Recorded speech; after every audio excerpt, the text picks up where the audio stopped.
This track mainly focuses on employment in the informal economy, wherein we seek to address some of the key issues pertaining to the status of employment in the informal sector in order to find out certain directions for potential interventions.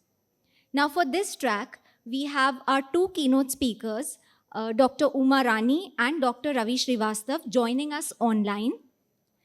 And on stage, we have with us Dr. Kalyan Shankar and Dr. Saikat Sinha Roy as the moderator of the session. Now, before handing over the session to Dr. Saikat Sinha Roy, I will take this opportunity to briefly introduce our speakers to you. Dr. Uma Rani is a senior economist, International Labour Organization, Geneva. She has conducted research on informal economy, minimum wages, poverty, and inequality with a focus on gender. Since 2016, Ma'am has been working on digital transformations in the world of work, wherein she has tried to explore how labor and social institutions could be strengthened to address economic and social inequality. She recently coordinated the major flagship report of the ILO, World Employment and Social Outlook 2021, the role of digital labor platforms in transforming the world of work. Welcome to the conference, ma'am. We have Dr. Ravi Srivastav also joining us online. He is the professor and director, Center for Employment Studies at Institute of Human Development, Delhi. He was earlier the professor of economics and chairperson, Center for the Study of Regional Development, Jawaharlal Nehru University, and a full-time member from 2006 to 2009 of the National Commission of Enterprises in the Unorganized Sector in the rank of Secretary, Government of India. He has carried out major research projects sponsored by agencies such as UNICEF, ILO, the World Bank, and UGC. Currently, Sir is the president of UP and Uttarakhand Economics Association. We welcome you, sir.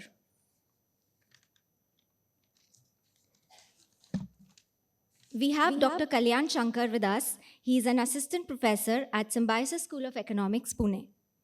He completed his PhD from the Department of Economics, Pune University. He hails from a family of scholars, social reformers, and poets in Andhra Pradesh. Sir's research is basically focused on issues of social concern in the informal sector. In 2021, Sir was selected for the Elizabeth Adiseshia Award, which is presented to the social scientists for their outstanding contributions to the society. Welcome, sir.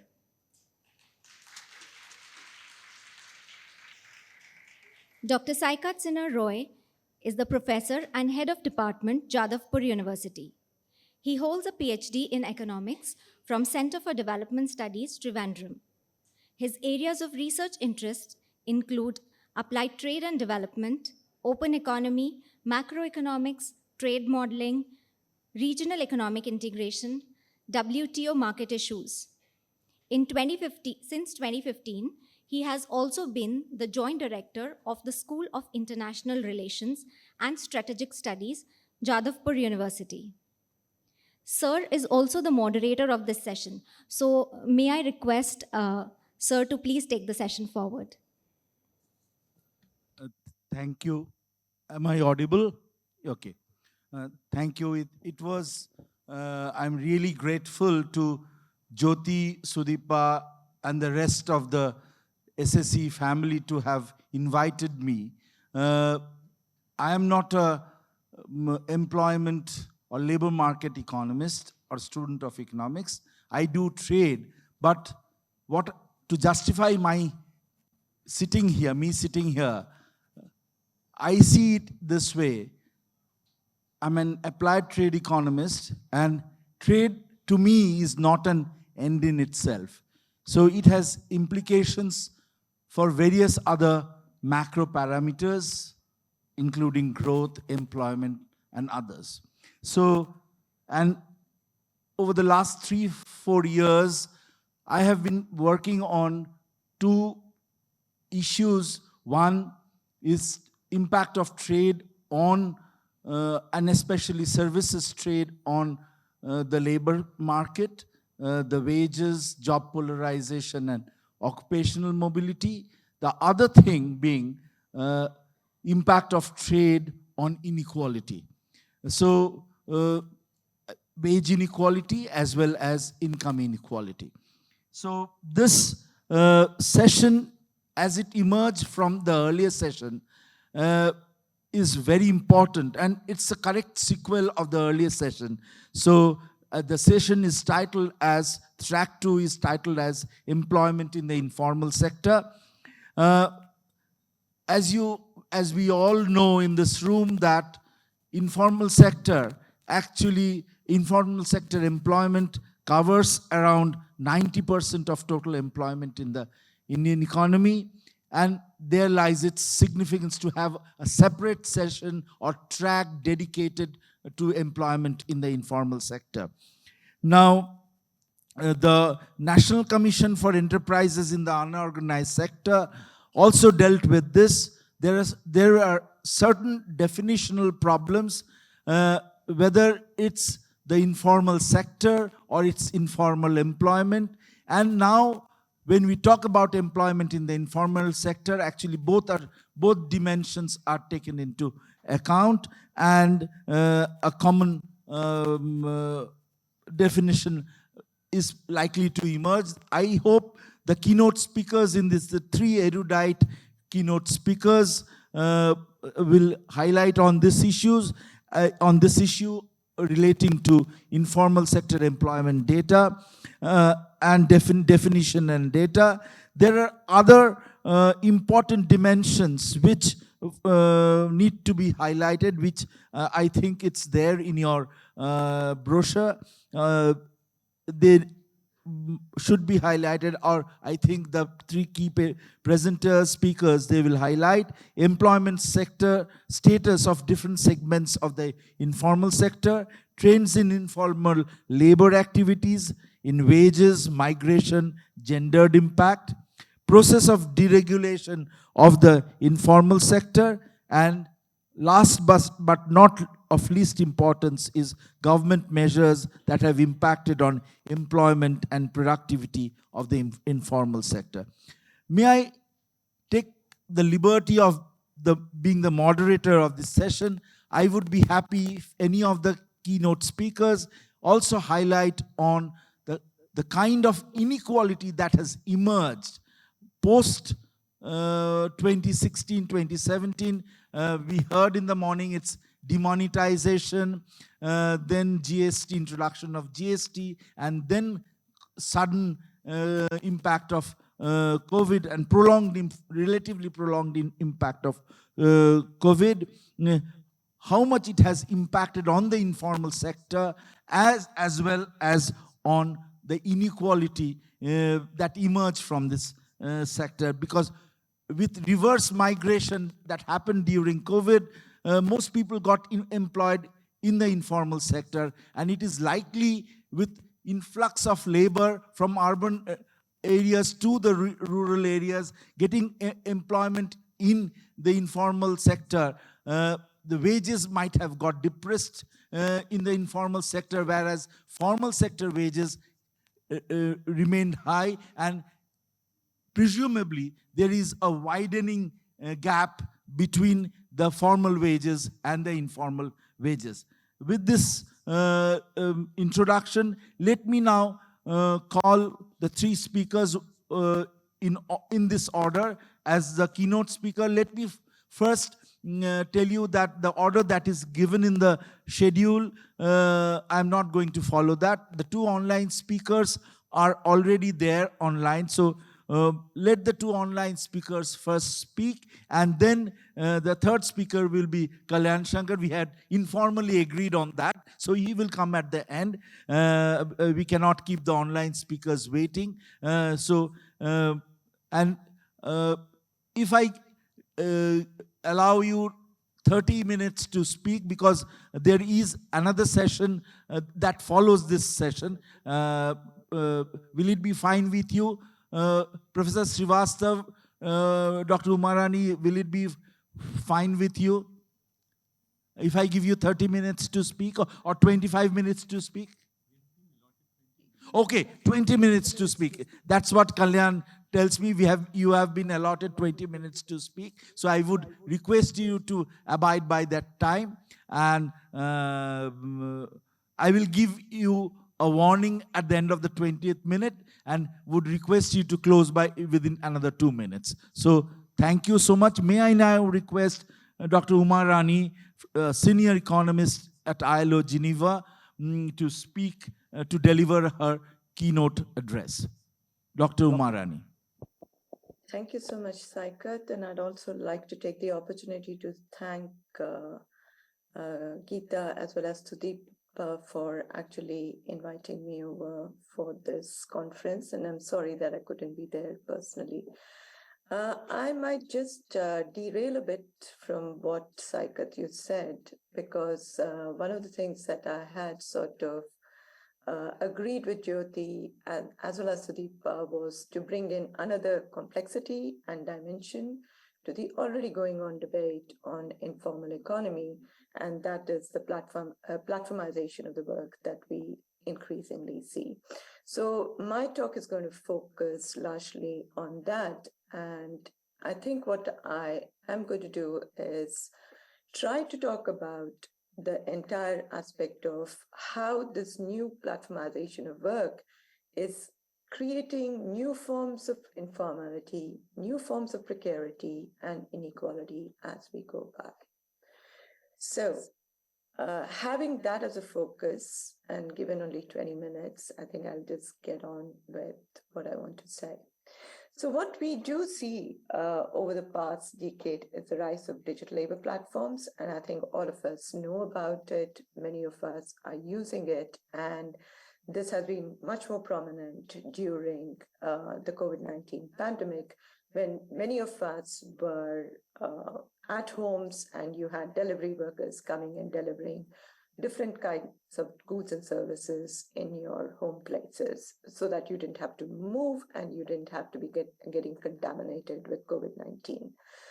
Now, why do you see such a rise? There are different reasons why you see such a rise: the importance of data, the availability of cloud infrastructure and cloud computing. And I think governments across the globe, what we have been seeing is they have completely got caught on with the digital labor platforms because they think that it's a new way or a new solution for providing employment opportunities for people. So it's become more like a silver bullet for them, whether it is to address unemployment, poverty, or inequality. And platforms as well as policymakers are actually selling this entire platforms also in the name of saying, you can formalize workers as a result of it. And what you also see is some of these online platforms have come in as new business models where you can outsource work 24/7 because there's a global labor force that is available to provide a whole range of services to them. So this is a context of the growth of the platforms. And within that, what I thought is talk to you quickly about three narratives actually there, which is very important. And this is largely important because India is one of the biggest hubs today.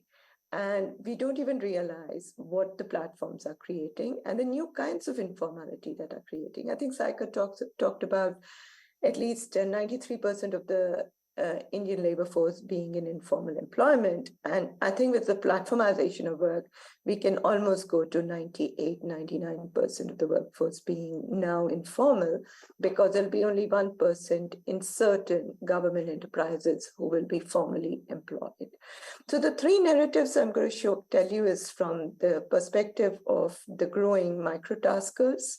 Second is the freelancers. And third is taking the example of just a taxi. I have a number of other examples, but for this particular talk, I just thought I'll focus on that.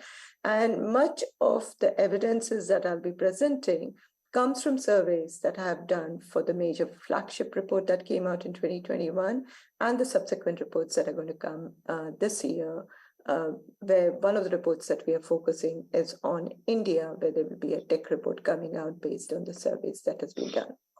Now, who are these platform workers? And what is the kind of profile do they have? Now, many of them are young, below the age of 35 years. They're very highly educated, especially in developing countries. By high education, I mean they have graduation and post-graduation. There's quite a bit of replica that you see with the traditional labor market, where you do find mostly men, but women are also there. Depending upon the sector, they are either male-dominated or female-dominated, like taxi or delivery, compared to domestic or care services, which are female-dominated. While on online web-based platforms, you do find 40% of the women being employed there. There's no doubt that there have been a lot of opportunities that these platforms have created for migrants and persons with disabilities, but there are major challenges that exist for many of these workers, largely because workers are classified very clearly right from the beginning as independent contractors or self-employed, which are part of the informal sector. And I leave that to Ravi, who will be getting much more in depth about the definitions of it. Now, I think it's very important to understand for us, what do we mean by micro workers? Who are these workers and what are they actually doing? So the micro workers that you do find on these platforms do two types of work. They do either AI machine learning kind of tasks, which is a lot of clerical data entry tasks or translations and prescriptions or audio and image recording, or they promote products and services. And I'm going to just show you an example for each of them. On the left-hand side, you see AI machine learning, where you have an individual doing the same task about 40 times, and there are very clear instructions that are being given. And the idea behind doing this task and uploading, which is done by innumerable people online, is basically to train algorithms and to ensure that tomorrow this work can be directly done by an algorithm and you don't really need a human. The second task on the right-hand side is about the promotion of products and services. Now, the minute you get on today on the web and you're looking for something, either a product or a service, you Google it and you get these products right on the top. Now, what happens is that you think that there are many people actually looking for these products or services, but in reality, there are actually humans behind the machine actually going about clicking and trying to promote these products and services. And this is being done for a whole range of other things, whether you're talking about restaurants or hotels or destinations, you name it today, and it is there. Even if I, like a researcher, would like my website to be on the top, it's very easy.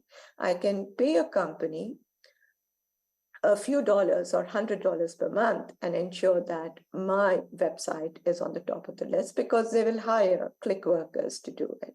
Now, this raises fundamental questions with regard to the content of work, but also the kind of working conditions many of them are in. Now, many of these workers who do these tasks, especially in developing countries, are very highly educated, as I mentioned, and much more, I think what is much more shocking for us is to see that they're into STEM education, that is engineering, mathematics, medical and natural sciences, IT and computers. And this is much higher in developing compared to developed countries. Now, there are a number of challenges related to the working conditions, that is, earnings are very low. There are also discrepancies with regard to how much you earn compared to a worker in the developed world because of the nature of tasks that come in. There's very high intensity of work where workers work 6 to 7 days a week. You think you're working from home, but because the way the tasks come in, you have to be online all the time and to be looking for work, because it's not that you have a computer, you open up a site or you open up an account, you get the work automatically. You have to actually look for work. So there's a lot of unpaid tasks that is done.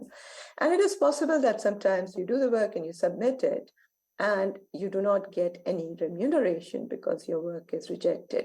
Now, what's very interesting within the entire microtask platform is the entire aspect is automated. There's an algorithm which actually reviews your work. and then decides whether you'll be rewarded or not. So there's absolutely no communication that exists with the platform or the client, and there are no dispute resolution mechanisms that exist per se. So what happens is, because the workers are misclassified as self-employed or independent contractors, they do not get any of the benefits, any work-related benefits, including that of social protection.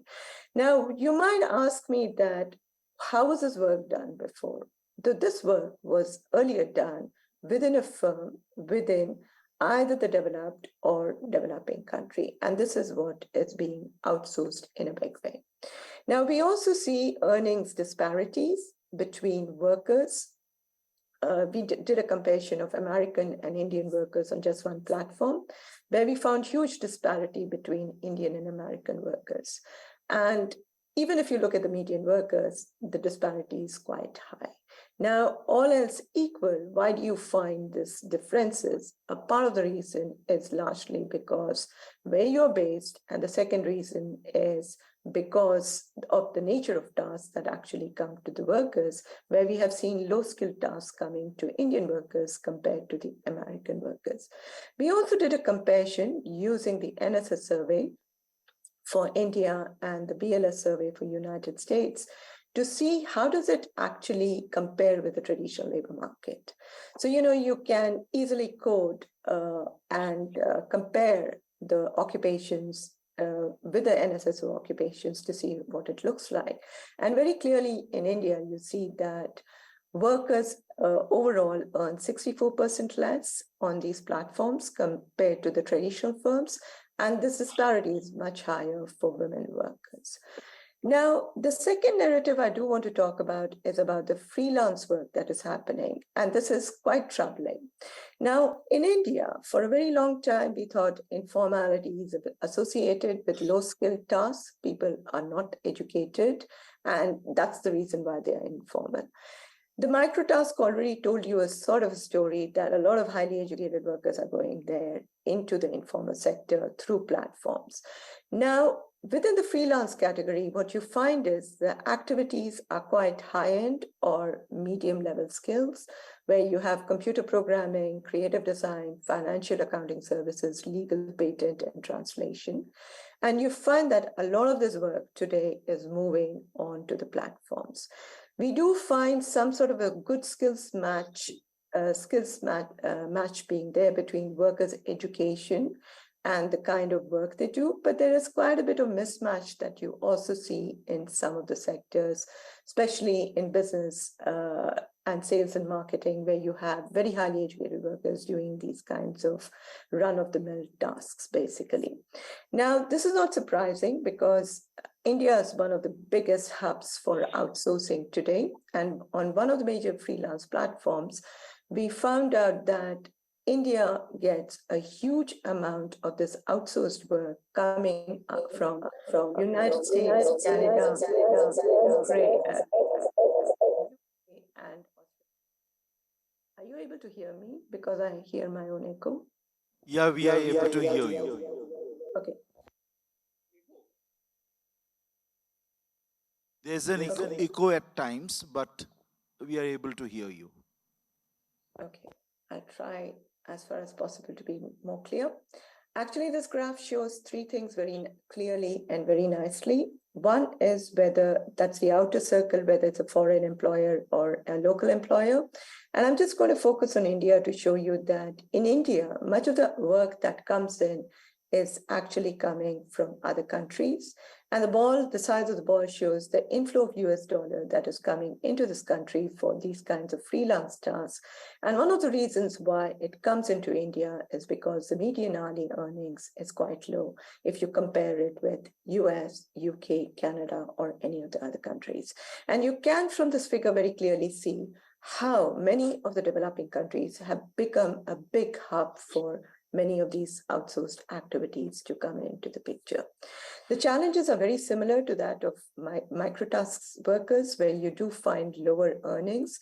But what is very shocking is that workers in compare it with Indian workers is that they earn about 60% less than that of developed country workers. Now, there's also a lot of gender pay gap that we observe on these platforms, both at the country level and also globally. And what we see very clearly is that workers' education is absolutely not correlated with that of incomes earned on these platforms. So you can have very high levels of education, but the incomes that you earn are very low. Now, there are a number of reasons why earnings on these platforms are low because of the unpaid time that is there, but also because you do not just get work. You have to pay a part of the earnings that you get as commission fees to the platforms.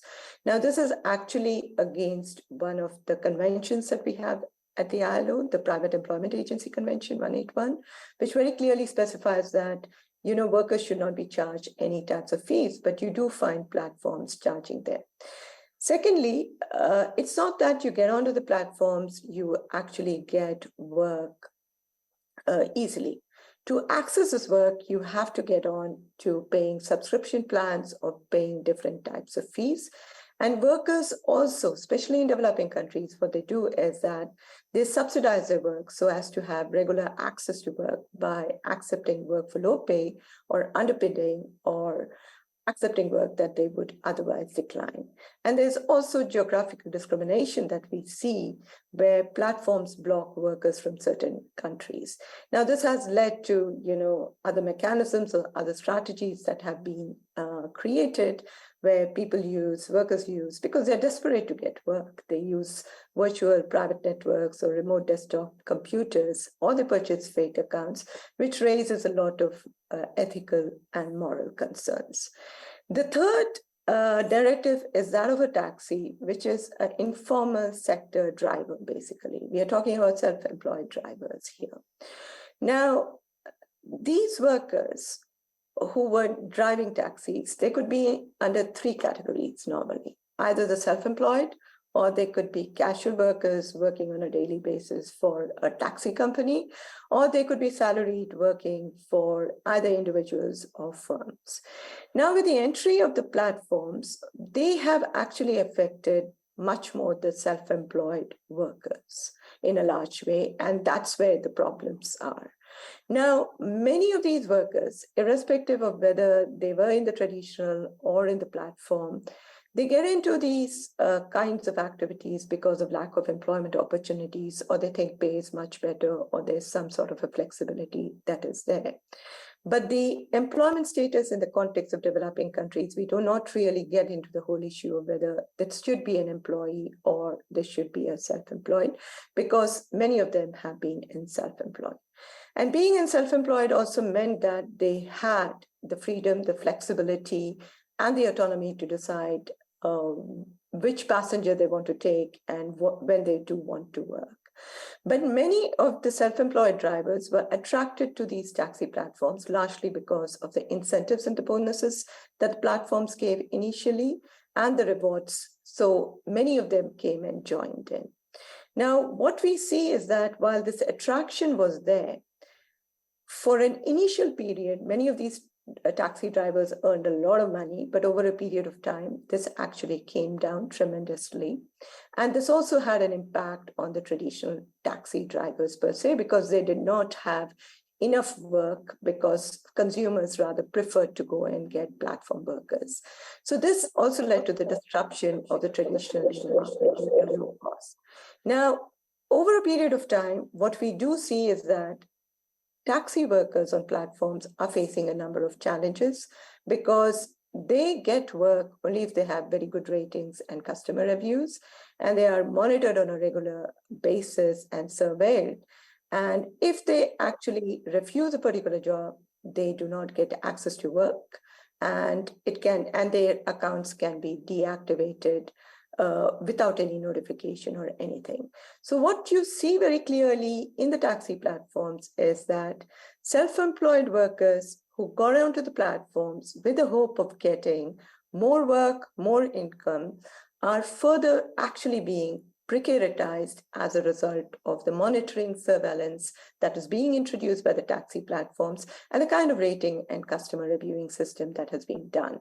And they have absolutely no way to get on with work if they do not get any rights from the platforms. They have to get back into the traditional ways of going about it. This has raised major questions with regard to both freedom and autonomy that is propagated by the platforms, but also raises fundamental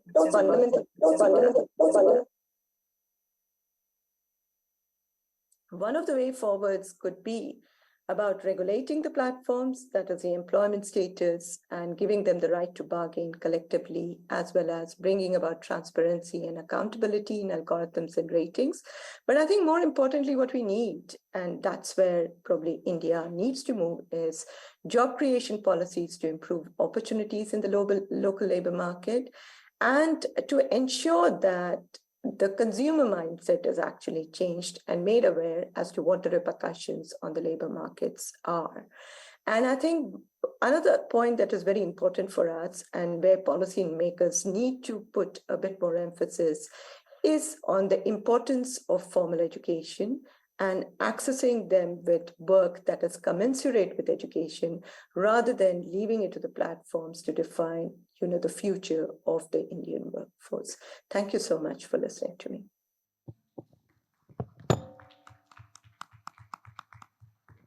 Thank you, Dr. Umarani, for a wonderful presentation on the new generation informal sector. Uh, it's one of the upcoming sectors in India as well as the world over post-pandemic, and you have rightly pointed out many of the challenges that this sector, the platform economy, says, and more importantly, she has talked about the work conditions, people who are in the platform economy, people who are employed there, their wages, the kind of lack of protection that is there for the workers there, and that might also call for a revision of the definition of the informal sector employment, because the dimension of informal sector employment is actually fast changing in this new world. So the definition of informal sector employment or employment in the informal sector, that will possibly change. Thank you once again. We will come to the questions at the end of the session. We'll collect all the questions and they can be directed at each of the presenters, keynote speakers. So I would request Dr. Umarani to be with us there online if she doesn't have any other preoccupation. Please be there and till the end of this session, and the questions would come at the end of this session. Thank you very much. Let me invite Professor Ravi Srivastav. Professor Srivastav doesn't need any introduction. He has been, though he did not teach me in the class, but he has been almost like a teacher to me. I have met him while I was working in Delhi, and I have known him for past several years. Let me invite Professor Srivastava to deliver his keynote address. Professor Srivastava. Thank you, Saikat. Pleasure meeting you, even if remotely, and also Uma. And thanks to the organizers, particularly Dr. Jyoti Chandramani, for inviting me. As pity that I'm not there. I was there at the last FECO conference, and I enjoyed myself thoroughly in Pune. My presentation is going to be a more sort of general presentation, but let me go ahead with it. Okay.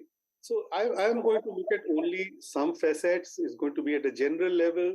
This is about, given the theme of the conference, this is really, I'm going to link up the question, the macro question of employment growth, or let's say decent employment growth, with the growth of the formal sector in India and formalization of employment, using the evidence from employment surveys. So these are the employment-unemployment surveys till 2011-12, and the successor surveys, which are the periodic labor force surveys.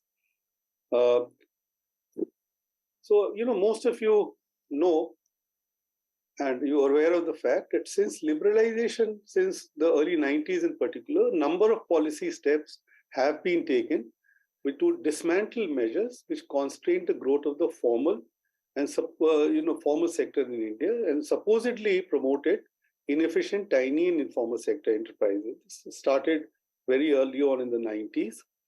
And since 2016-17, further policy measures have been taken to promote the growth of the formal sector enterprises and to the detriment of the informal sector. Dr. Jima Lunni called this a process of forced formalization. I will not go into her thesis. I thought she might be here actually. And of course, the pandemic-related shock, policy shock, in fact, is considered to have further negatively impacted on the growth of the informal sector and small enterprises in India.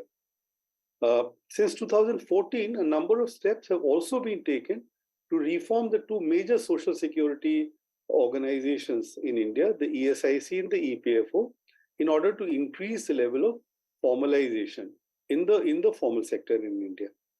So basically, I'm going to be looking at what exactly has been the implication of all this on macro employment and on formalization of workers using the PLFS. Okay. So the story of growth of employment, the overall growth of employment, and here I'm looking at the usual status figures, is well known. I'm looking at the period post 2004-5 because this is a period since when we have actually good direct data from the employment surveys on the formal sector and on the process of formalization of jobs. So if you look at these three periods, I'm looking at the growth rates of employment over the first period, 2004-5 to 11-12, then 2017-18 over 11-12, the second column is a typo, I'm sorry, and then the last 3 years, which is 2020-21 over 2017-18. Now, I must say that there is a caveat as far as PLFS data is concerned for the COVID years. But nonetheless, I have used it to be able to, give you a slightly updated story. And if you look at this, then you see that the first two periods, that is the period up to 2011-12, and then the subsequent period up to 2017-18, the aggregate employment growth was in fact very, very low, 0.5% and 0.45%. And there was a markedly negative growth rate of agriculture. Employment growth in the second period again was negative. And this thing, but the non-formal, and again in the second period, the non-agricultural employment as whole, also the growth rates were very, very low. But the period 2020 to 2017-18, surprisingly, this encompasses the COVID period. We do find a brisk rate of growth of employment over this period.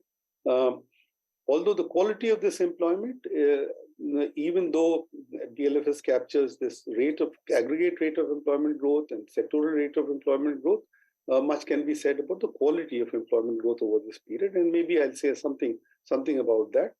But if you look at the entire period from 2004-5 to 2021, you see that the growth of employment, the aggregate growth of employment is still very low, at less than 1.5% per year. So this, of course, is a matter of great concern, along with the more disaggregated features of this employment growth, youth employment, declining women's labor force participation rate, and so on, which I will not have time to go into in this lecture. So again, whichever way you look at it, actually, for example, here I've looked at the current weekly status employment growth over the last 4 years for which we have PLFS data, and you see the agricultural employment, first sort of slightly decelerating, coming down and then growing over the last few years. So that also you see as far as non-agricultural employment is concerned, you see up to 2019-20, and then you see an increase in non-agricultural over the last year. So this is the CWS data, the current weekly status data. It should have captured, the point is that the UPSS status is the normal status, and perhaps one understanding can be that the COVID period reporting didn't really actually capture the shock in employment because when employment is reported over the whole year. So, but if you look at current weekly status, it does capture a little bit of the change, but not too much of it, and it still reports an increase in employment in the last period into 2021. And then even if you further disaggregate the PLFS data, and this is looking only at the workforce participation rate, it is basically only 2 quarters, that is April, June 2020 and July, September 2020, that there was actually a fairly significant decline in workforce participation rates. And then, but you then see workforce participation rates actually climbing up to in 2021 and 21-22. So the broad picture here is that there was obviously some deceleration in employment and decline in employment in the peak COVID period, but PLFS actually doesn't capture too much of a declining employment situation over the subsequent period, and this has to do a great deal. So that basically this data has to be taken with caveat.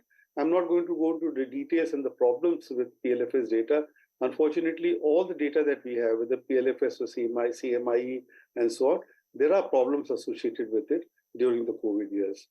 But irrespective of the issue of the quantum of employment, actually, if you look at the real earnings or wages per day, then you do find that real earnings, for example, of self-employed workers actually started declining after 2018-19. Regular wage workers, again, there was a decline in real earnings, real wages. Casual workers, the wages were roughly stagnant, but very marginal, very small increase of less than 3% in the last period. So overall, there was a compression in incomes, even though employment only changed or declined in a very short period, as per the PLFS data.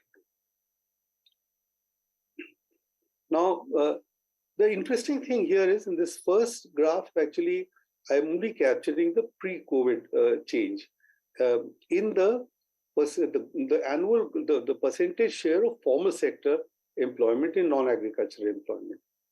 And what you find is that the share of the formal sector in total non-agricultural employment increased quite significantly from 2004-5 to 2018-19, from 26% to 35%. And the graph on the right-hand side captures the annual growth of the formal and informal non-agricultural, formal sectors in non-agricultural employment. And what you find is that in the two sub-periods that I have taken, 2004-5 to 11-12, and then 11-12 to 17-18, the formal sector grew at a very significant.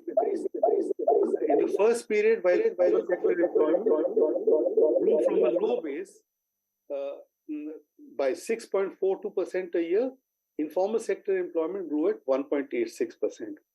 In the second period, formal sector employment, this was a period when overall employment growth dipped, in the non-agricultural employment growth dipped.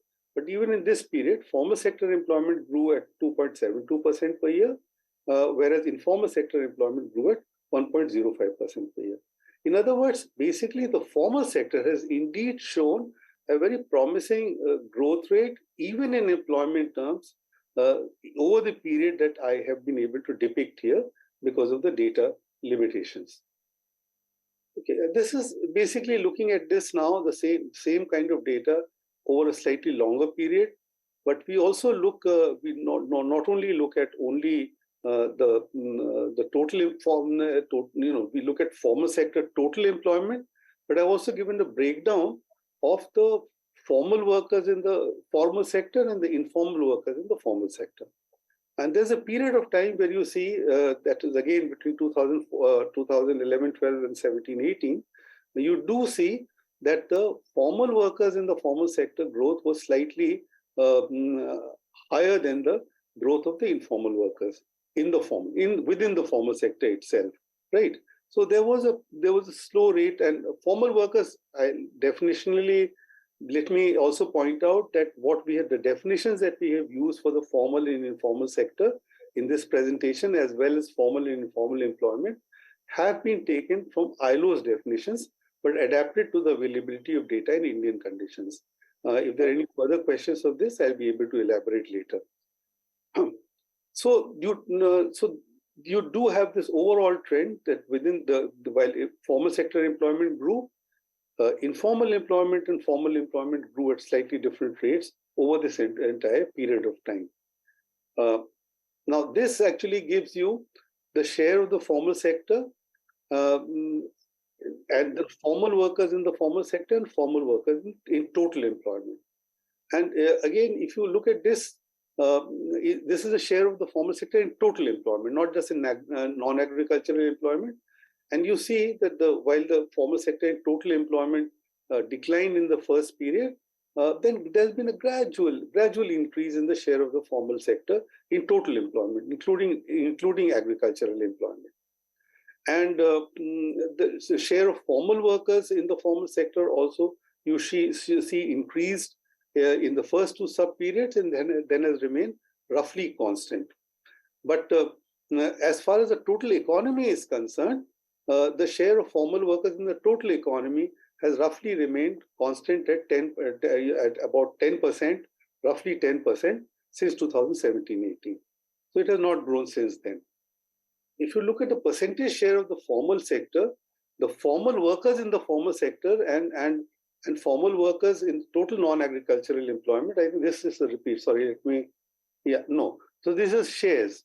Okay, you see that the share of formal workers in the formal sector has roughly been around half.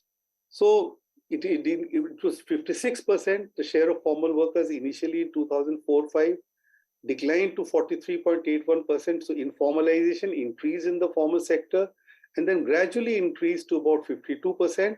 And it has remained at around 52% over the last 3 years. So basically about half the employment in the formal sector itself consists of informal sector workers. Okay. Nearly, about half of it consists of informal workers and half of it consists of formal workers. This has really not changed much over a period of time. Okay. And in the overall economy also, if you see, then the share of the share in the formal sector has not changed. The share of formal workers has not changed very much over the last 2 periods. It has roughly remained stable. So basically, despite the rapid growth of the formal sector in India, which is sometimes missed because we keep talking about the formal sector as having a stable share, which is not the case. The share of formal sector has actually increased, particularly over 2004-05 and 17-18. The share of the formal sector increased. The formal sector employment actually grew more rapidly than informal sector employment in India. But the share of informal workers in the formal sector has also roughly remained constant. Now, in this, I've actually, this particular graph basically looks at employment by enterprise size. So the breakup is by enterprise size.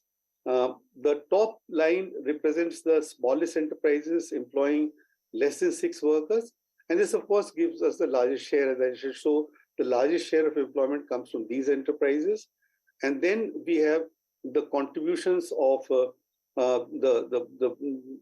largest enterprises, and then the enterprises between 6 to 9 workers and 10 to 20 workers.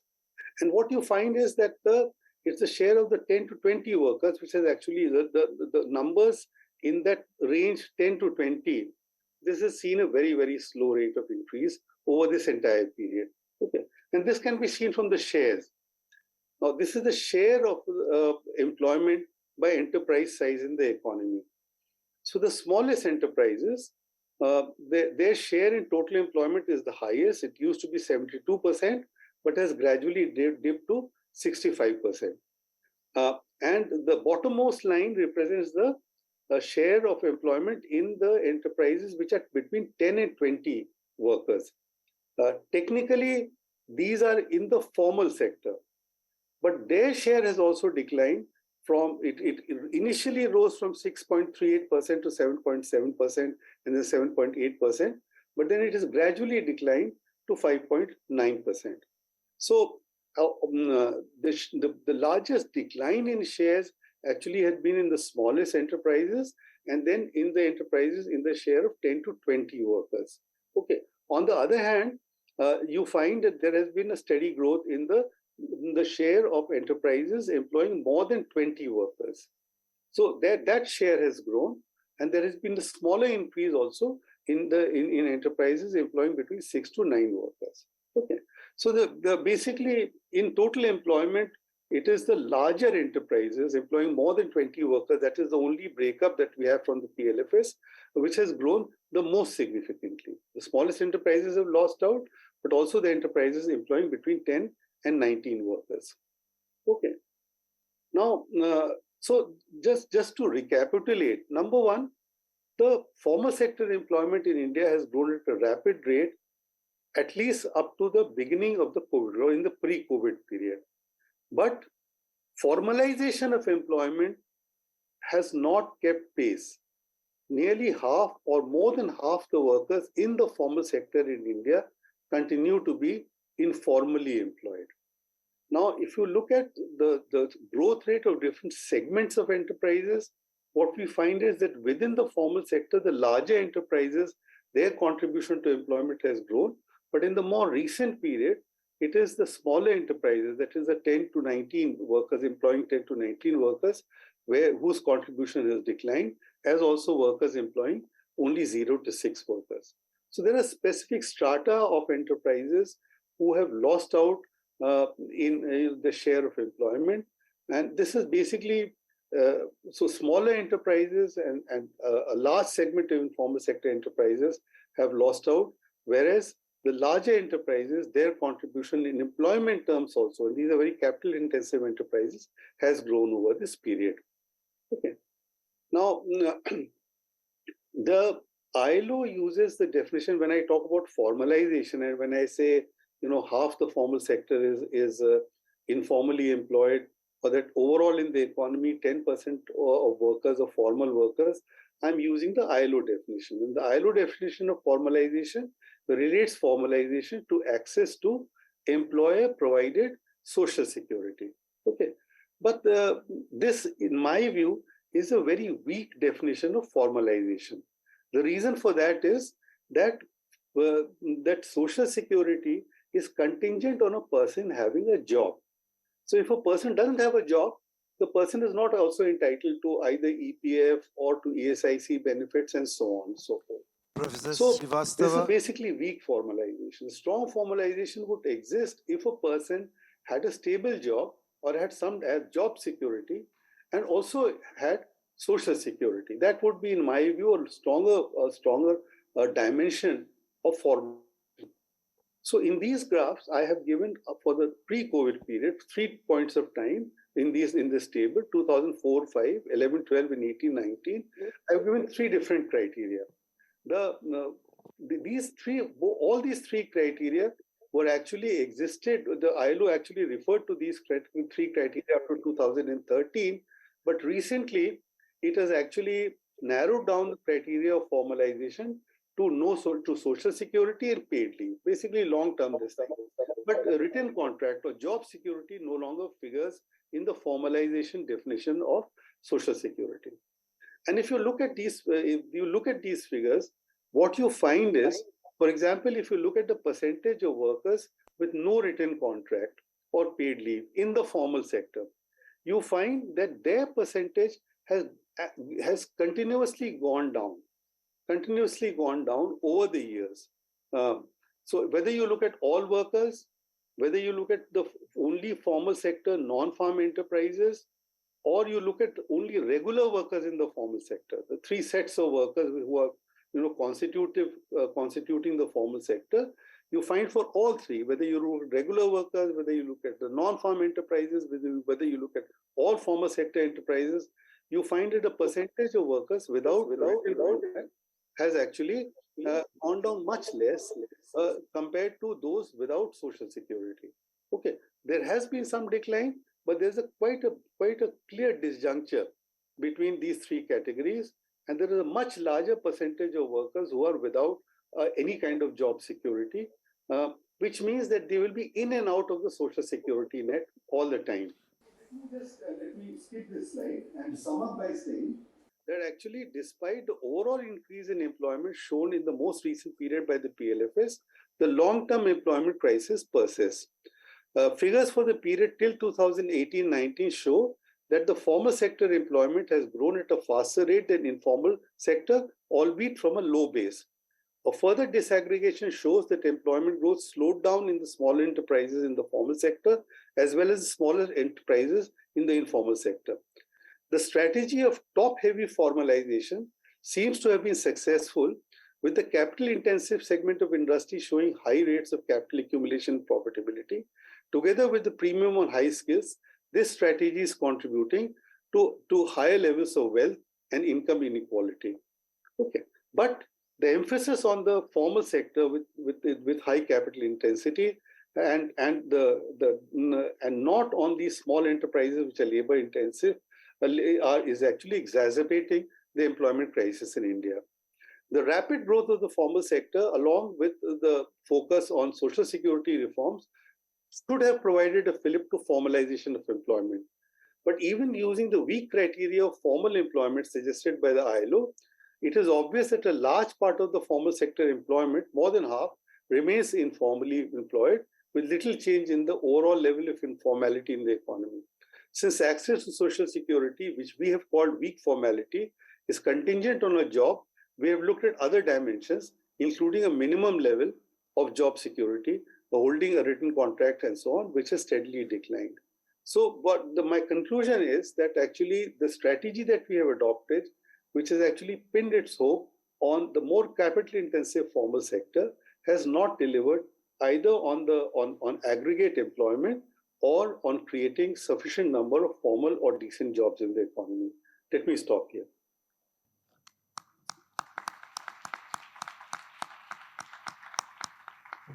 Thank you, Professor Srivastava, for an excellent presentation on the nuances of the definition of the formal and the informal sector, and within that, the formal and the informal employment. You have also highlighted the issue of the working conditions, job security, contract, that should be looked in conjunction with the informality of employment. Thank you very much.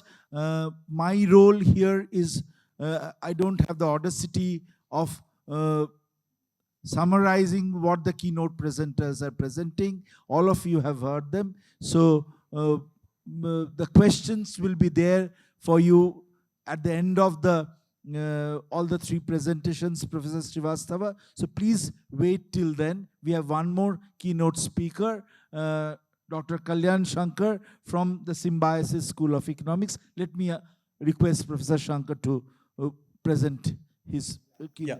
So good afternoon, everyone. And I hold a rather unique kind of position here because I'm part of the organizing institution at one end. And at the same time, I'm also a speaker here. I would like to thank our director, Professor Jyoti Chandiramani, and our deputy director, Professor Sudeepa Muzumdar, for finding my work interesting and relevant for this wider audience assembled out here. My own work in the informal economy is sort of confined to three marginalized segments of female labor. They include sex workers, waste pickers, and more recently, farm widows. So since around 2004, 2005 odd, I have been working with sex worker organizations in India and trying to understand some of the overlaps that exist between sex work and other informal labor markets and how women tend to move across them. And I have been part of two large-scale pan-India surveys of sex workers. The most recent one of them was conducted in the aftermath of COVID-19. The second segment that I have been working with is female waste pickers. and I've been trying to understand how their labor in a way triggers informal waste chains, and how this chain of waste pickers to scrap dealers to the wholesalers to the recyclers, how this chain actually functions, and how the female waste pickers are actually, based on their labor, triggering off these chains going further. And more recently, I have been working with farm widows since the onset of COVID-19, particularly in the region of Marathwada in Maharashtra, the districts of Latur and Osmanabad.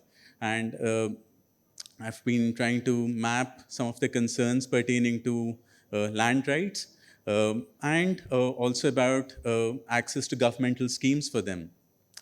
The subject matter of what I'm going to discuss here today deals largely with municipal solid waste and the many layers of informal labor that are associated with solid waste.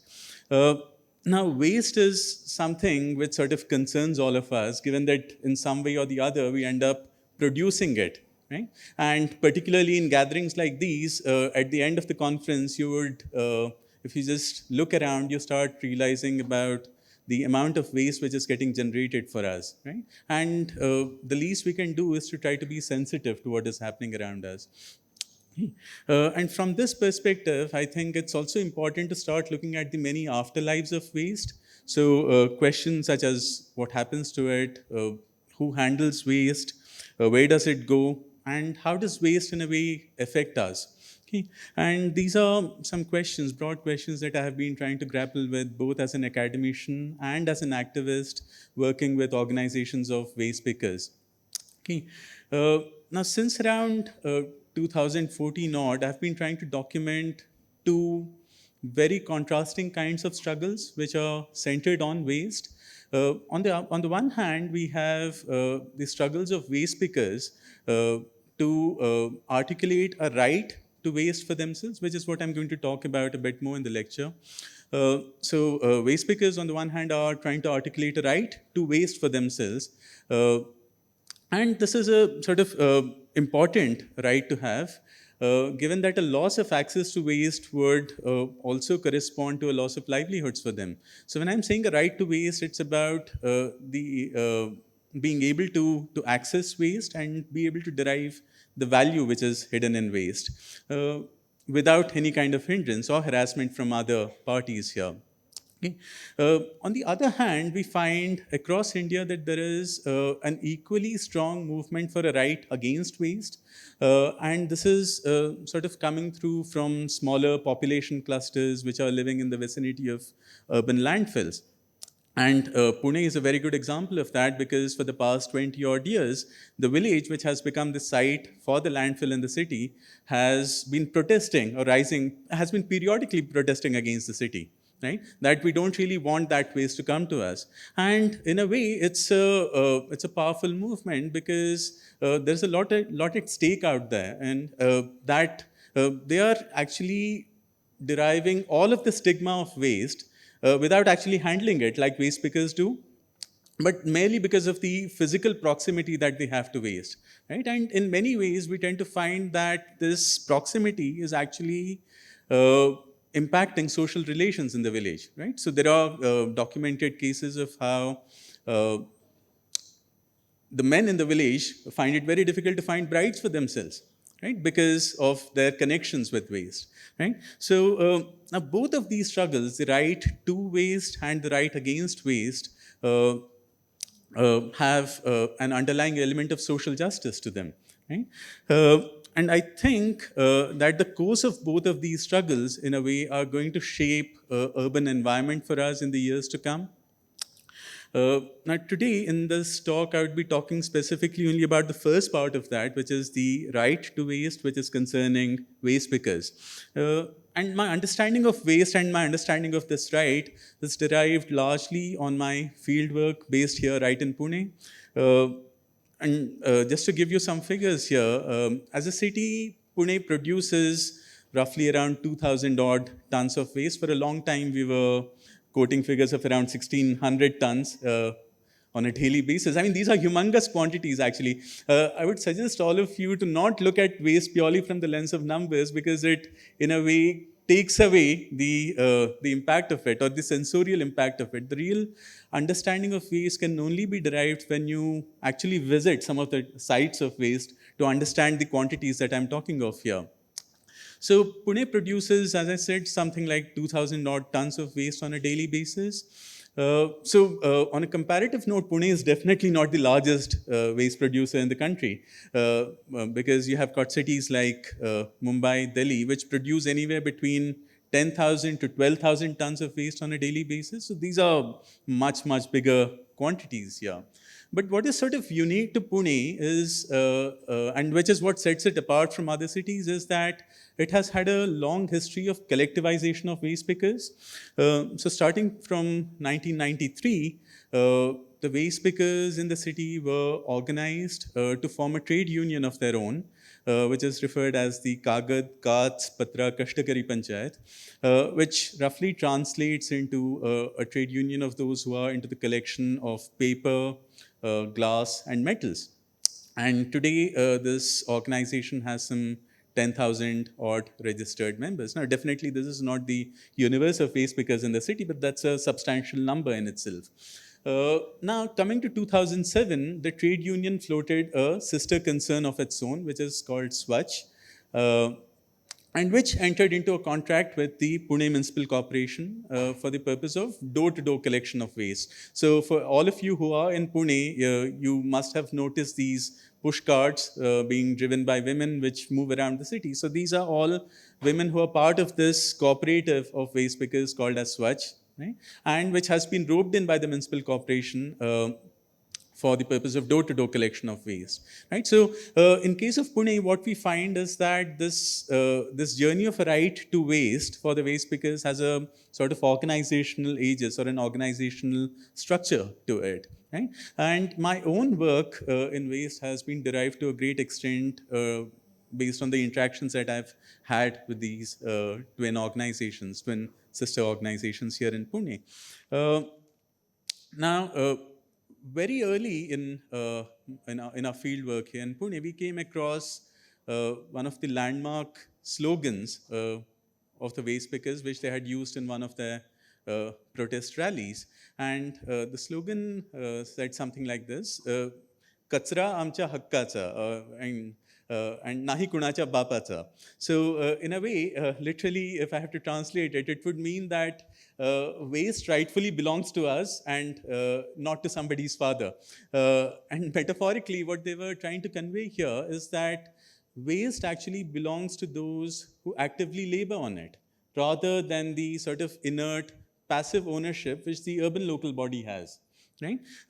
And this was the starting point of an inquiry into understanding what do waste pickers actually mean by that right? And what are they implying by it? And more importantly, with whom are they actually trying to negotiate for this right here?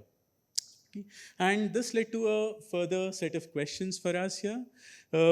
Firstly, who are the different stakeholders that we have in waste? And how does this right to waste sort of move from one stakeholder to the other? Secondly, what happens when one or more nodes within the waste chain end up getting privatized? What happens to this right to waste then?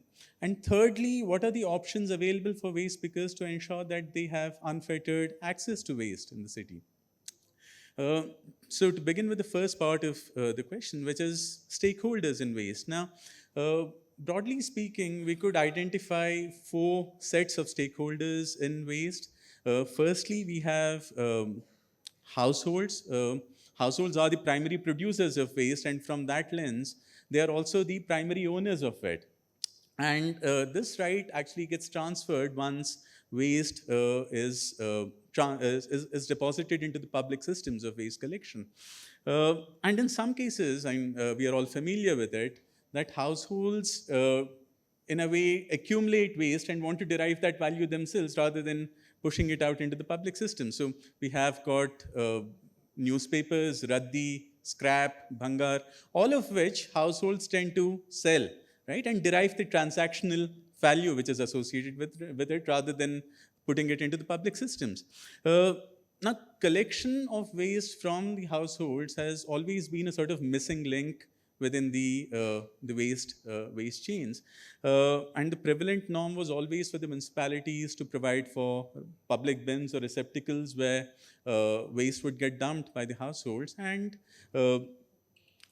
that's from where they would carry it further. And it was only after the municipal solid waste rules of 2000 came into picture that we have households being brought within the ambit of waste management. And we now have at least some bit of rules pertaining to segregation at source for it. And the problem is about how much of it actually does get segregated for us. Now, the second key set of stakeholders are the state authorities or the urban local bodies themselves. They are the ones who have been entrusted with the responsibility for maintaining public health and hygiene. And from that lens, they are also the ones who become the de facto owners of the waste once it gets deposited into the public systems. Now, within the official guidelines, we tend to find that waste of around 7 or 8 different categories are part of the responsibilities of the urban local bodies. So this includes cleaning up of the streets, cleaning up of gardens, refuse, removal, household waste, sanitation, public toilets, biomedical waste, removal of carcasses, removal of animal waste from the abattoirs. So all of these become part of the municipal framework of waste collection that we have for us. And as I've already said, municipalities have traditionally resorted only to collection through a public system. So we have had receptacles, which is where the municipalities end up collecting it from and then transport it further and take it to the landfill. So this is the sort of linear chain that we used to have for waste collection in our cities for a long time. And it's only more recently that we have actually gotten into door-to-door or household collection directly or collection directly from the source. Thirdly, we have another set of stakeholders here who are the formal private players. And increasingly, we tend to find that they are getting roped in by municipal corporations across the country. And their claim to waste is derived largely from the authority that the municipal corporation has vested in them for the purpose of handling and processing many different nodes across the waste chains that we have. So starting from collection to transportation to even end-of-the-line waste handling solutions like waste to energy, waste to fuel, plastic to fuel, we do tend to find newer terminologies coming through here. And all of these, to a large chunk, are actually being handled by private players, or at least the municipalities have delegated those tasks to private players. Now, across this chain of households to the urban local bodies to the private players, where do waste pickers really fit in then? So waste pickers in a way are sort of pervasive across the chain and operating at the interstices between these different stakeholders. Now, we don't really have very clear estimates in terms of how many waste pickers do we have in the country, and I'm going to rely largely on the figures that have come through from FECO, which say that we have something like 2.2 million waste pickers in the country, and there are city-specific numbers which get floated around. So Delhi is supposed to have anywhere between 2 lakh to 3 lakh. Right? So the numbers vary in a very large degree here. And it is the labor of the waste pickers which, in a way, triggers the informal chains across a wide range of materials for us, including paper, plastic, metal, electronic goods, glass. And each of these metals, each of these categories then end up getting split into many different categories of their own. So we have to recognize that there is significant amount of labor which is associated within this informal space, which is actually making waste productive for us in a way. Now, across these different stakeholders, you have to understand there are multiple points of contestations that come through. So when we have the waste pickers retrieving waste from the public sites, such as the bins or the landfills, they could be sort of viewed as transgressing into what could be called as municipal property or municipal territory in that sense. Now, however, the municipal body and the waste pickers tend to have very contrasting views about waste, and which sort of enables them to reconcile with each other. Now, for the state or for the urban local body, waste is largely a matter of volumes, right? And most of the official statistics pertaining to waste are all built upon those volumes. So they could include statistics dealing with the tonnage estimates of waste generated in our cities, the cost of transportation per tonnage, the volume of the bins, the volume of the trucks which are going to carry that waste. So is it a 10-ton container, 16-ton container? So these are all the figures which the municipalities tend to look at. Now, the waste pickers, on the other hand, don't look at the volume of waste. What they are interested in rather is the value which is embedded within that material, to which at least officially state officials are indifferent. Now, on the ground, it's a different equation altogether, where you have state officials who would want a cut out of the money which is being generated by the waste pickers. But at least officially, the municipal bodies are not viewing waste from the lens of the value which is embedded within it. At the same time, there is a sort of interesting complex which could be looked at. Now, urban local bodies in India tend to spend anywhere up to 2,000 rupees per ton in terms of handling of waste. Now, when waste pickers take away materials, recyclable materials out of the municipal systems, they are in a way saving a lot of money for the municipal corporations, because they are ensuring that that the municipal corporations now have to make fewer trips to the landfill. So from that point of view, there is a sort of very symbiotic kind of relation that could be perceived here between the urban local bodies and the informal participants, players here. Now, these arrangements between the state and the informal sector end up getting disturbed once we have private players coming into the picture. And there is a direct conflict of interest between two sets of players now, the informal waste pickers on the one hand and the formal private players on the other hand, who are both trying to derive value out of it. So when we have private players who take over municipal functions, they derive their revenue largely on the basis of what is called as a tipping fee-based model, which means that they would get paid on the basis of the volume of waste that they bring to the waste handling facility, right? So when waste pickers end up weaning away certain materials out of that system, they are actually directly impacting the revenue of the private players here. Now, given these contestations, the questions are, what are the options available for waste pickers? So firstly, you could have a situation where they could face an outright denial of waste, and that has been experienced in some cities in India. Ghaziabad is a good example of that, and there's a documented case on it. The second alternative is that they could continue to retain some access to waste, but lose out on the more lucrative forms of waste. Right? So some of the waste forms are relatively better valued, and they are the ones which the private players would want to take away from the system.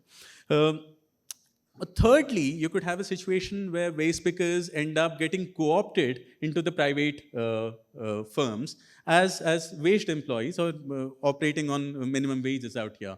Now, none of these are particularly lucrative as options. And what we do have in Pune is a sort of different model, or which provides for a different case altogether, because here in Pune, we have had a case where the waste pickers were able to sort of preempt other private players from getting into this space of direct door-to-door waste collection through this cooperative, which got into a contract with the municipal corporation here. So this Swachh model in Pune, in a way, represents an attempt on part of the informal to arrive at a more compatible organizational and operational structure, which would ensure continuity of their work. And this was made possible largely by transforming the waste pickers into a body of internally organized workers. I would just take a minute to conclude here. Now, this initiative sort of puts in place for us several long-standing policy recommendations which have been put forth by many different committees about the role of the informal within the waste chains in the country. So we have had the report of the High Power Committee on Solid Waste Management in India, which had suggested that waste pickers or the collectives could be involved in primary collection, but they don't really mention the specifics of it. So what we have in Pune is an actual functional prototype of how to manage this linkage between the formal and informal as far as waste is concerned. Now, at least for the time being, what this has done is that the initiative has ensured that the value of primary accumulation of waste got distributed among the waste pickers themselves rather than spilling over into the hands of private contractors. And this has, in a way, legitimized the right to waste for the waste pickers. But at the same time, let me just conclude with a sort of word of caution here, that on the one hand, while this right has got legitimized, it has also got contractually rooted for them. Right? And this raises a further set of concerns for them, like, say, for instance, what happens if the contract does not get renewed for them going forward? Or what if the urban local body were to prefer integrated contracts wherein there's a private player who does the entire set of actions such as collection, transportation, and disposal at the expense of the waste pickers union, which is there only in the collection part of it. Right? So in these kind of tweaking within the systems, what would be the role of the waste pickers going forward, and how would this right to waste for them get carried forward from here? And this is a question which the union is facing right now, and this is a question that I would like to leave you with. Thank you.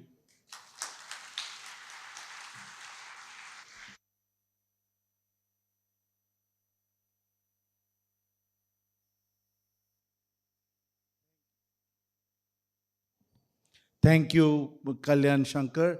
The applaud which Kalyan received from his students shows that he's a very popular teacher. So I was watching the students mainly when he was speaking, the way they were nodding their heads and the acceptability of whatever he was telling. The moment he cited the example of Ghaziabad, one student there, she started nodding her head. Probably she is from Ghaziabad or a place nearby. Now, this is a very important speech which Kalyan gave. The other kind, Uma Rani had talked about an informal sector, which is a newly upcoming informal sector that has come up in recent period, and the other one which Kalyan talked about is the one which has been there for time immemorial, and the kind of conflict between various agents that persist, and what is the role of the urban municipal corporations in that respect, how they manage it. It's of paramount importance. Now, let me, before keeping the floor, giving the floor, let me have a couple of questions to each one of the speakers to start with, and in the meantime, I would request others to frame their questions. My first question is to Dr. Uma Rani. Am I audible? Okay. My first question is to Dr. Uma Rani. Now, you are talking about an emerging informal sector, if I am permitted to say that, the platform economy where the workers there are mostly informal. Now, do you think that some kind of regulation with respect to their work will provide them a better security in terms of job, their earnings, employment earnings, and a job security? That's my question to Dr. Uma Rani. My query to Professor Srivastava is that he has given a very nuanced structure of the informal kind of employment within the formal sector as well as in the informal sector. Now, when it comes to the formal sector, and as you segregate it out, is there a case we saw that at the upper end, at the 20 plus segment, there is a growth in employment, and again at the very bottommost scale, the region, there is some kind of a growth.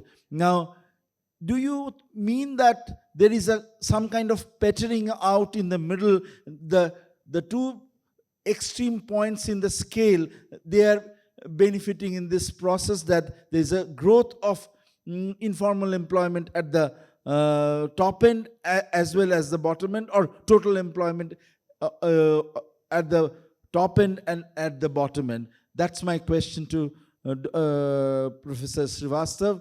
And my question to Kalyan Shankar is actually, you were talking about an economy or a system which has been there for a long time, and two conflicting sets of agents are there. One is the private sector, the emerging private sector, and the traditional rag pickers or the waste pickers who are there. Now, whether any kind of government regulation would do a better job ensuring some security of employment earnings for the traditional rag pickers. These are my three questions. If there are any other questions from the floor, I would request the volunteers to go to the individuals and pick up the questions for the individual presenters. And then two more questions for each we can pick up, and then I would request the three speakers to respond to them. Thank you. Good afternoon, sir. I'm Shreyak. I'm a student of Masters here. I wanted to ask, so we have some capacity building exercises in the country. There are also programs regarding that. So are they translating into better employment rates, or? Employment rates in the informal sector? Yes, sir. Okay. Or informal sector employment? Are you trying to mean that? Sir, I meant as an overall employment as well as informal sector. Yes, sir. This question is, I think, not directed to anybody. Any of the three speakers can address that. Any of the three speakers can. Anyone else who want to raise any question? Yes, sir. My question is directed to Professor Ravi Srivatsava. So you had talked about how there were the labor-intensive sectors of the country, of the economy. They are mostly more informal in nature. So is there formalization of these sectors? For example, we have our household help, drivers, gardeners, people who work in the especially household helping area, or who perform such services. Is formalization a good method to help them get their rights? Formalization is there for other people. Is formalization a good method to ensure that they get their rights, their revenue and stuff like that? Any other question? Good afternoon, sir. I'm Tavleen, and I have a question for Kalyan, sir. Sir talked about rag pickers, and then there was a conflict with the government and the private sector. Sir, recently the government is planning to replace the 29 labor laws and and 4 labor codes. So, sir, do you think these laws are going to make any difference, and also whether these laws are going to talk about the or make a difference in the quality of employment in this sector, the sector which you talked about? One more question we can allow. Anybody? Okay, there is no question. So I would request Dr. Umarani to first answer the ones she has been addressed to. Thanks a lot, Saitak, for your question. And I'm also going to take one of the other questions on formalization, actually, though it was directed to Ravi. I hope you're okay, Ravi, with it. Sure. Yeah. Okay. About the emerging informal sector and, with the platformization of work, what needs to be done? There are two things that very clearly need to be done. And I think they have to happen at the same time. And you cannot say one happens before and one later. While it is very important to ensure that platforms are regulated and you ensure that worker rights are protected as a result of it, and you ensure that you use technology to have workers have access to work and proper earnings, social security, and other benefits. At the same time, I think one needs to understand and reason out why workers are moving towards platform. One of the reasons they are moving towards platform is there are no local labor market opportunities or employment opportunities that are there. So I think we need to really refocus, rethink with regard to what is the nature and kind of employment policies that we require to basically engage the educated workforce that is coming out of universities, and both technical and non-technical. And I think that's fundamental for us. And if you do not address that problem and leave everything either to the market or to the platforms to handle, I think we'll go down the road of further worsening our labor market as far as working conditions are concerned. There was this question about formalizing whether it is good or not for workers to get their rights, whether you're talking about domestic workers, gardeners, or taxi drivers, or whatsoever, whom we employ. I think there has been, being in the ILO, I can just say that we do come up with conventions which lay down what the working conditions are for the workers and what the worker rights are. And I think this is one of the foremost important things for workers to have. And in this aspect, formalizing any of these workers is of utmost importance, and to ensure that they really get the said benefits that are to be accrued to them. With regard to domestic workers, we have a convention that came about 10 years ago, which very clearly laid the minimum wages for them and also the kind of benefits they should be getting.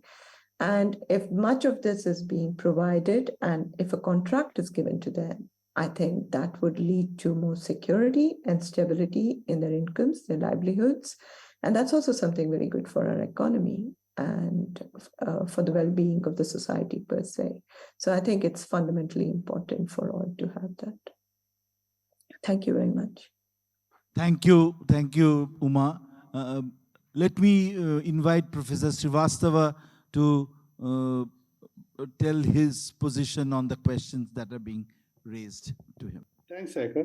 So actually one of the simple propositions that I tried to make in the lecture is that the scope for employment increased still, although I've shown that the formal sector employment has expanded, but this expansion has come at a price, because capital intensity is with the highly capital intensive sectors. As you go up, it's also increased. It is also associated with increased inequality in wealth, in incomes, and so on and so forth. The focus really needs to be in terms of formalizing small and tiny enterprises. In other words, giving them the scope to grow and creating an environment for them in which they can grow. And similarly, even smaller subsistence-oriented enterprises, even though it will be some time before they can grow larger, but I think the real question is that for them, increasing their productivity and incomes is important. So there has to be a more graduated approach as far as very tiny own account enterprises are concerned. And policy has been very concerned with removing the shackles on the growth of the formal sector, and of course facilitating the growth of the large formal sector in this country. It needs to provide what you may call it a level playing field or whatever to the sector which is really labor intensive, and provide it a conducive environment to grow and into formal enterprises in various things. Not really. So we're not just looking at the top, But looking at the bottom in terms of enterprise creation, employment creation, this is something which has been emphasized a lot. And this also relates to this last question about formalization of labor-intensive sectors. So there are two parts to this. One part, of course, Uma has already covered, which is formalization of employment. And we need to go as far as we can with formalization of employment. In my view, formalization of employment basically means actually creating the basic labor rights and providing basic job security to workers. It cannot only be restricted to the question of allowing them to access social security and creating complete labor market flexibility. So there has to be, again, a graded approach towards some degree of what has been called in the European literature as flexi security, as far as workers are concerned, and at least they should be protected by a job contract, and of course the other basic rights to negotiate, collective bargaining, and so on, must also be protected. The other question in between related to the question of capacity building, the measures which have been undertaken in the economy and employment. Now, the capacity building measures, there are various capacity building measures. Skill building has been an important initiative in this country since 2007-8. Now we have the new education policy, which aims at integrating skill building with mainstream education. We also have capacity building measures through creation of entrepreneurship, credit, provision of credit to small scale entrepreneurs, tiny enterprises, self-help groups, and so on. These are all capacity building measures, and they're all important. But we need to and they need to be focused upon, particularly as we are undergoing, with the technological transformation that we are undergoing. All these become very important. But because there is a great deal of emphasis on cognitive skills, one of the basic skill building measure today is actually providing quality education to all. That really is the bedrock as far as skill building measures is concerned. So one, we need to focus on that. And secondly, while supply side measures are very important, and hence the kind of capacity building measures we're talking about, we also need to look at policies which can expand the demand side, which can make employment grow as fast as possible. So there has to be both. You have to look at capacity building measures, but you also have to look at policies which do not constrain employment, which allow it to grow adequately, good quality employment.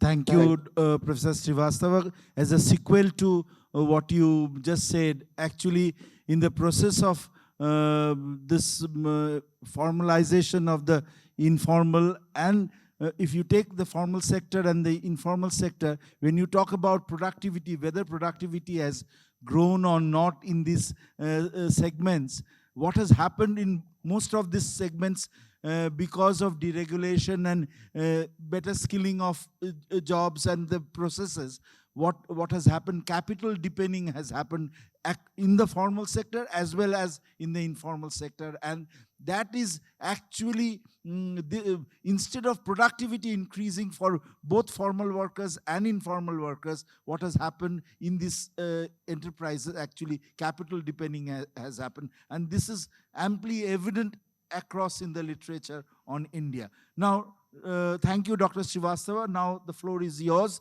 Dr. Kalyan Shankar. Okay, 1 minute, I'll try to finish it in less than that probably. Now to address, I guess there were a couple of questions which were dealing with waste. Firstly, about whether we can have the state intervening in any way between the contestations that come through between the formal private players and the informal here. Now, here the problem lies in the fact that the private players are already recognized by the state in a way, and the informal are not. By doing so, they end up bringing in certain kinds of solutions which may not really be catering to the local market here, because a lot of the private players do try to bring in capital intensive end of the line waste management solutions, which are largely dealing with incineration of waste here. Whereas you have got waste pickers who retrieve recyclables and push them into channels of recycling, which is always a better option compared to incineration. So unless the state recognizes that within the waste hierarchy, the waste pickers do perform an important role, you can't really move any further from there. That's the starting point of any discussion. Secondly, I think there was a question dealing with labor laws and whether they could improve the quality of employment in waste.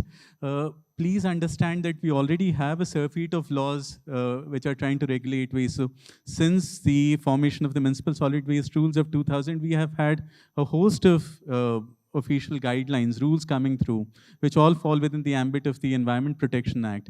However, that hasn't really improved anything on the ground for us. So unless there is some bit of sensitization that happens at the level of households and at the level of segregation, and there's a recognition of the newer materials that are coming through into waste channels, you can't really have norms of decent work getting implemented within waste. For example, what do we do with sanitary waste, for instance, which comes through from the household stream?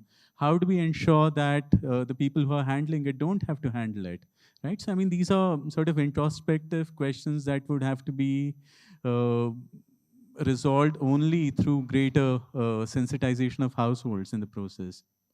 Thank you. Thank you very much.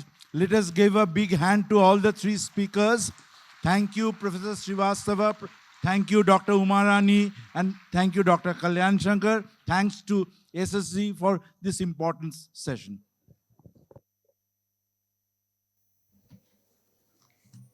Thank you, everyone. A big thanks to our keynote speakers and the moderator of this session, Dr. Umarani and Dr. Ravi Srivastav. Thank you for accepting our invitation and joining us online. We hope to see you sometime in SSC in future. Thank you. May I just hijack this mic for a minute? Uma and Ravi, thank you so much for being here with us. Because we don't see you in person, I thought I'll come on the mic and express on behalf of SSC and Dr. Sudeepa and me, thanking you for your lovely support and invaluable insights. All right? May I now request our director, Dr. Jyoti Chandiramani, to kindly felicitate the speakers we have on stage. Dr. Saikat Sinha Roy. He is the moderator of the session and also a discussant for the parallel session. Dr. Kalyan Shankar.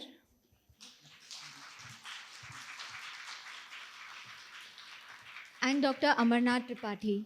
He is also a discussant for the parallel session that we have from 4:30 onwards.